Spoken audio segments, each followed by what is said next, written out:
Welcome to How to College, the podcast that keeps it real about surviving in college life. I'm Cameron, your host and fellow student at Monmouth University. Here we'll talk about everything they don't teach you in class, from time management and study hacks to friendships, self-care, and how to stay sane during midterms. I'll share honest stories, lessons I've learned along the way, and tips to help you make the most out of your college experience. Whether you're a freshman just finding your way or a senior counting down to graduation, this podcast is for you. So grab your coffee, plug in your headphones, and get ready for a mix of real talk, relatable stories, and a few laughs along the way.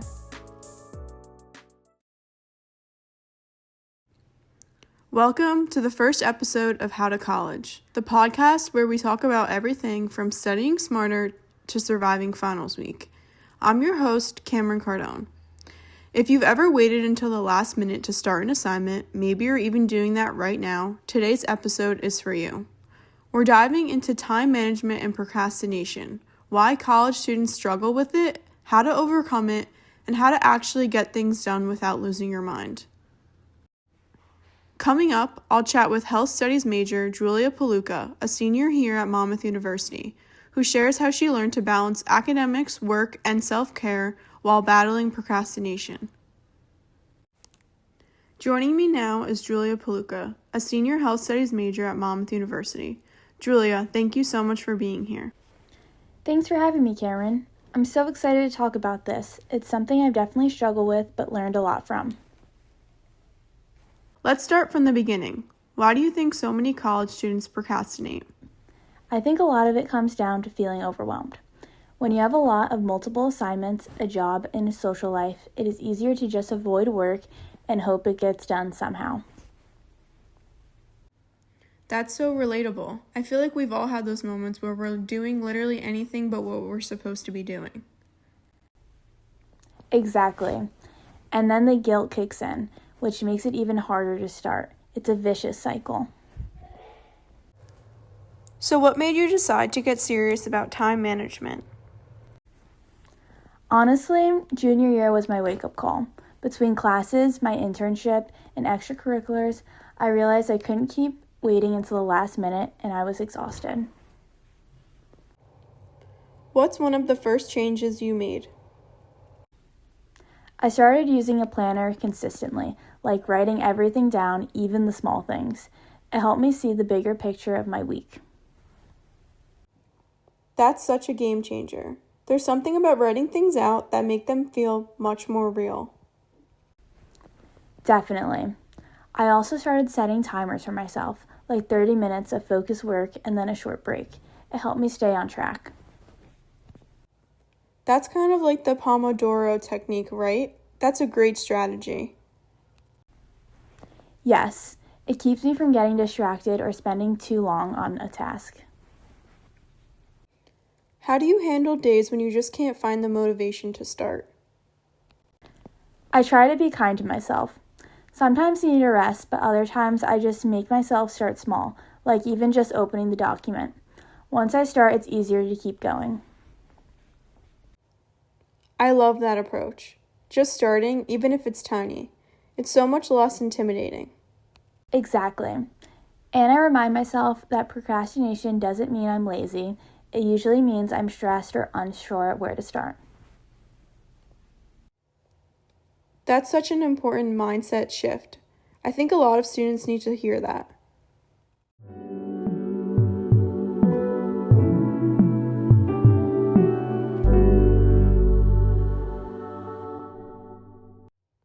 So Julia, what's one tool or habit you'd recommend for students trying to improve their time management? Google Calendar. Seriously, I color code everything. Classes, assignments, workouts, even free time. It keeps me balanced. I do that too. Seeing your day planned out can make things feel less chaotic. Totally. It's not about filling every minute, it's about being intentional with your time. That's great advice. Before we wrap up, what message would you give to students who are stuck in a procrastination rut? Start small and forgive yourself for not being perfect. Progress matters more than perfection. And remember, you have time to change your habits. Beautifully said, Julia. Thank you so much for sharing your experience and tips with us. Thank you for having me, Cameron. Hopefully this helps someone out there who has been putting things off.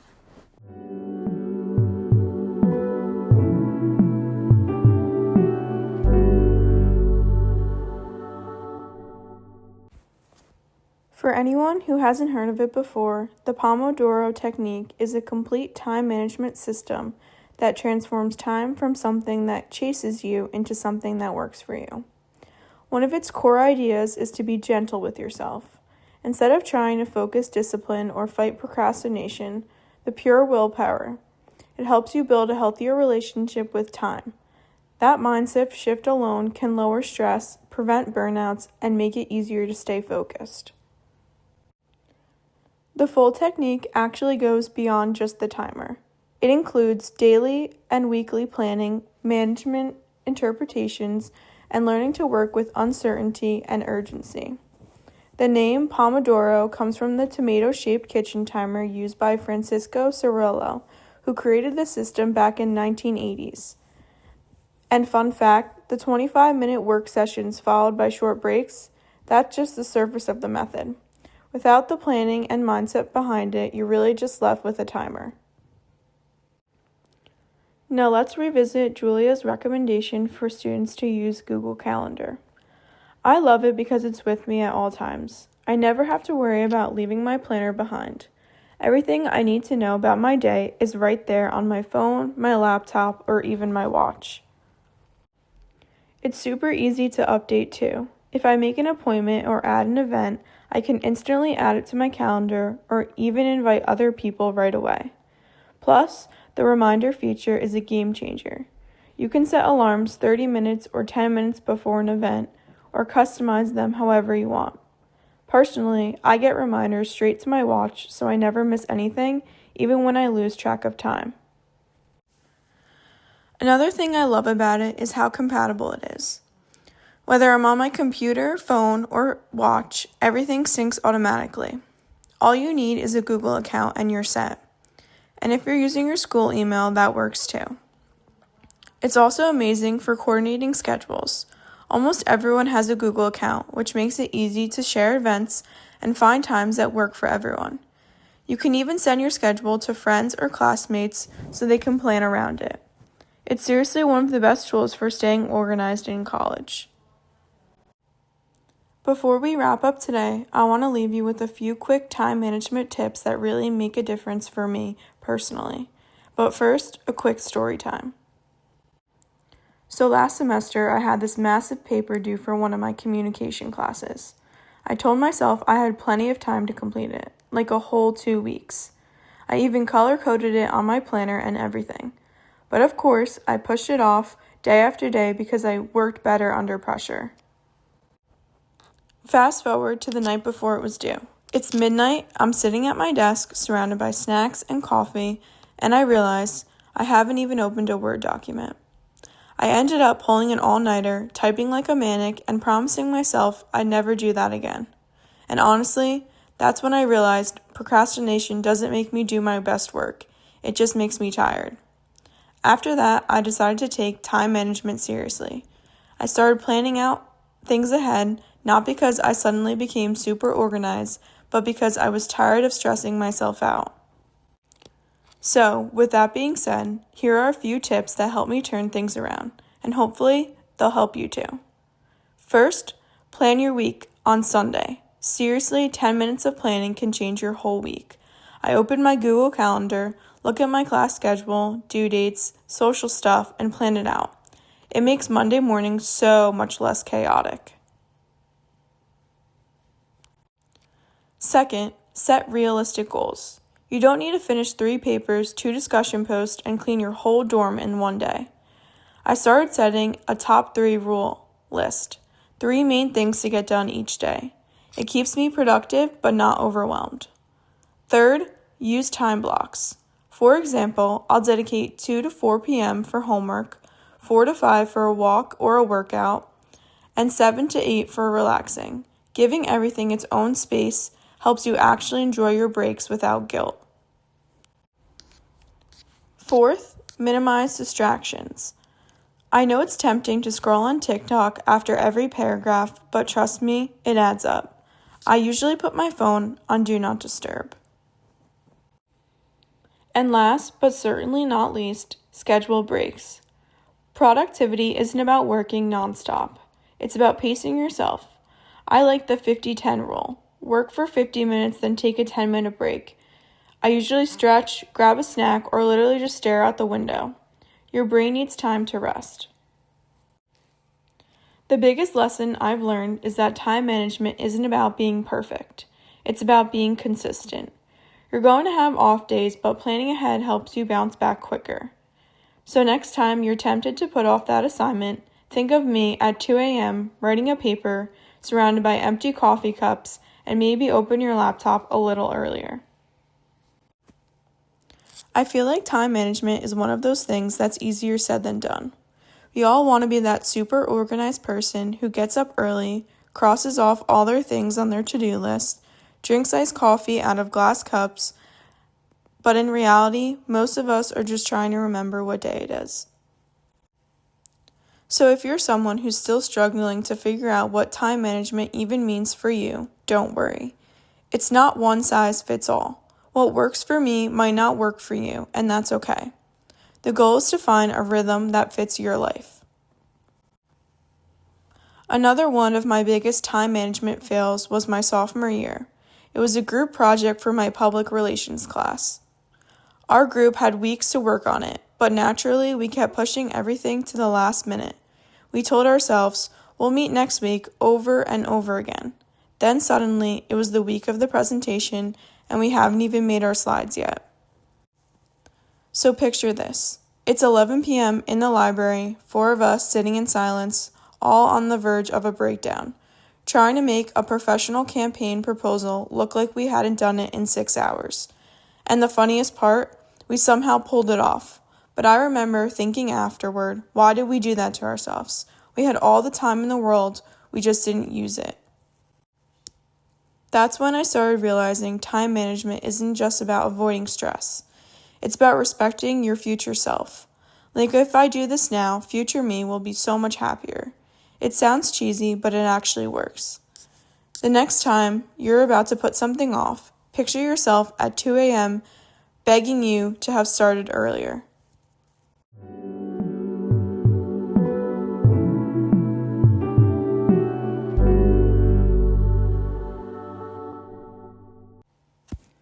I want to take a quick moment and talk about why I even started this podcast. When I first got to college, I remember feeling completely overwhelmed. Everyone around me seemed to have it all figured out. They knew where to go, what to do, and how to balance everything. And I was just trying to find my footing. I had all these questions like, how do people manage their time so well? How do they stay motivated? And how do they survive finals week without completely losing it? Over time, I realized that a lot of us are just trying to figure it out as we go. There's no secret formula, just a lot of trial and error. Late night study sessions, missed alarms, and lessons learned along the way.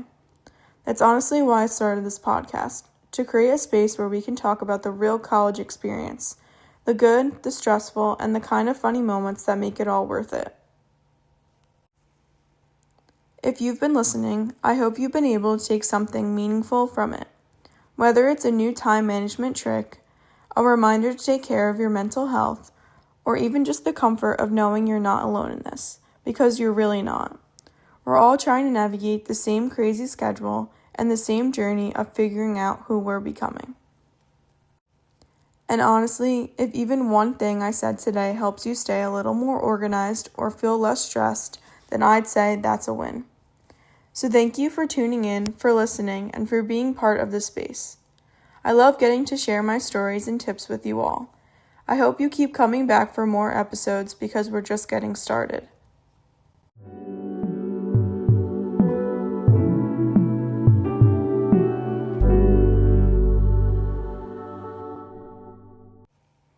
Before you go, I want to give you a little sneak peek on what's coming next week, because you're definitely going to want to tune in. Next week's episode is all about college burnout. Yup, That dreaded feeling when your brain just can't do anything. You know, that feeling when you're just staring at your computer screen, working, but really you're 5 videos deep into TikTok. Been there, done that. We'll be diving into what burnout really looks like, why it happens, and how to catch it before it hits too hard.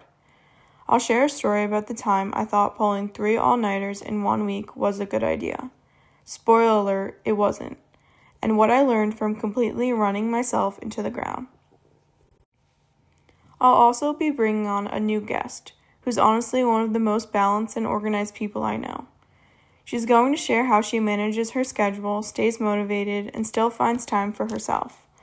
We'll talk about what balance really means in college and how to say no to things that drain your energy without feeling guilty about it. And don't worry, we'll end the episode with a few self-care tips that actually work for busy students.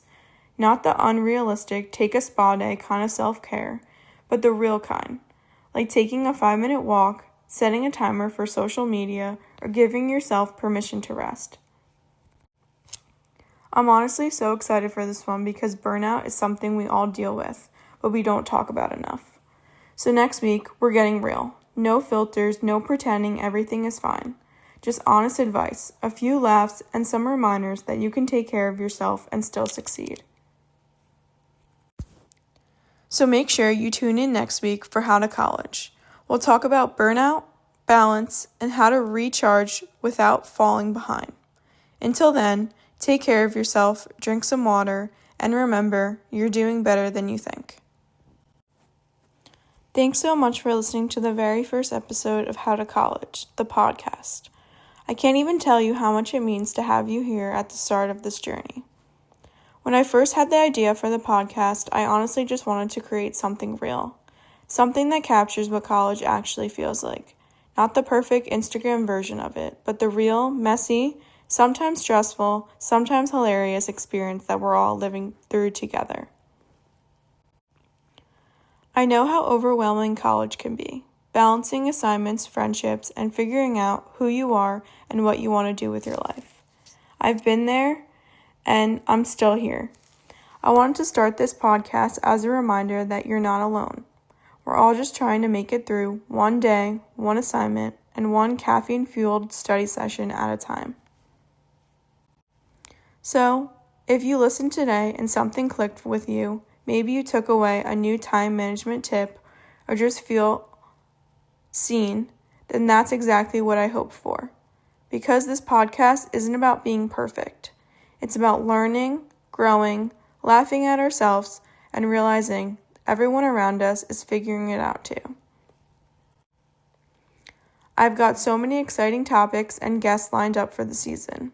Everything from dealing with burnout and stress to navigating friendships and finding balance. Every episode will tackle something that's part of the college experience and talk about it in a way that feels honest and relatable. I've got so many exciting topics and guests lined up for the season. Everything from dealing with burnout and stress to navigating friendships and finding balance.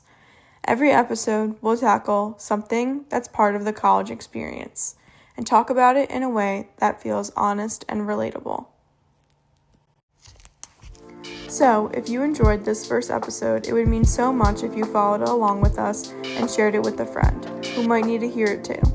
How to College is really just getting started, and I'm so excited to see where it goes from here and have you all along for the ride. And remember, this isn't just a podcast, it's ours. I want to hear your stories and struggles. You can always reach out on Instagram or Facebook at How to College to share your thoughts or just say hi. And before we close out, here's one thing I want you to take with you today. You don't have to have it all figured out right now. College is about progress, not perfection. So be kind to yourself, take things one step at a time, and celebrate even the smallest victories because they matter.